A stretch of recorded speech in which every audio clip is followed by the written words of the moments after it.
Отрасль культуры ежегодно получает гранты от главы Коми в 5 направлениях – театры, музеи, библиотеки, культурно-досуговые учреждения и молодежные инициативы. Расширить этот перечень предложили участники встречи. Ведь в этом списке нет, например, мастеров народных, а позволить себе инструмент для работы, будь то гончарный круг или ткацкий стан, не так уж просто.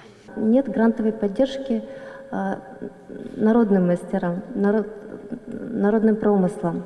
Такая поддержка была бы очень нужна от лица нашего союза мастеров Республики Коми. Прошу вас рассмотреть такую возможность в грантовой поддержки проектам по линии народных промыслов. В следующем году, в 2018, мы вводим такую поддержку, мы уже об этом договорились. Деньги, может быть, небольшие, но мы должны сначала попробовать. Все-таки в этой части нам надо, извините за такой термин, обкатать соответствующий механизм, посмотреть, к чему он приводит, как в этой части стимулирует сферу этой деятельности.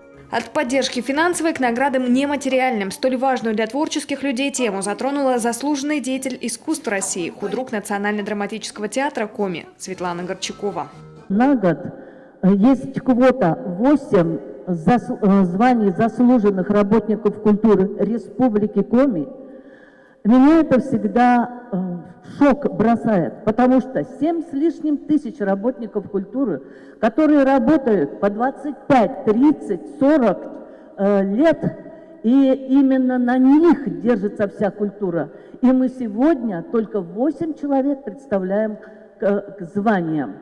Не вопрос, а скорее предложение и от работников сферы кино. Коми киновидеопрокат снабжает весь регион киноконтентом вот уже 80 лет. Параллельно создавая при этом кинолетописи, альманахи, проводя фестивали. Чего только стоит Туйвиш – уникальное направление в развитии финно-угорского сотрудничества.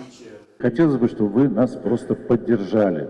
Может быть, даже чисто морально. Потому что когда глава морально поддерживает, то где-то как-то случайно откуда-то выплывают и средства, понимаете?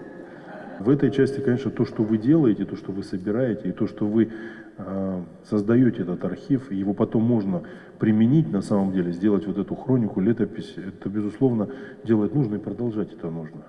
И, конечно, нужно делать тем, кто здесь живет и кто действительно влюблен в регион, потому что именно такими глазами можно действительно воочию показать все прелести и красоты. Слова благодарности и от театра драмы. По выходу из отпуска коллектив ожидали приятные вести о повышении заработной платы. Есть большое серьезное внимание к отрасли, есть желание продвигать самые разные направления. То, что касается профессионального искусства, то, что касается культуры на уровне муниципалитетов, и это радует. Ну и есть конкретные шаги, все-таки реализуется дорожная карта, идет повышение заработной платы, и, как глава сказал, на этом мы не остановимся. В завершении беседы, она, кстати, длилась дольше запланированных 2 часов, речь зашла и о молодых талантах. Сегодня большую часть юных дарований обучают в гимназии искусств при главе Коми, после чего молодежь, как правило, реализовывать свой творческий потенциал отправляется в крупные города. Исправить такую ситуацию, по мнению Сергея Гапликова, поможет профильная программа возврата артистов обратно на родину. Александра Головина, Олег Юшков, телеканал Юрган.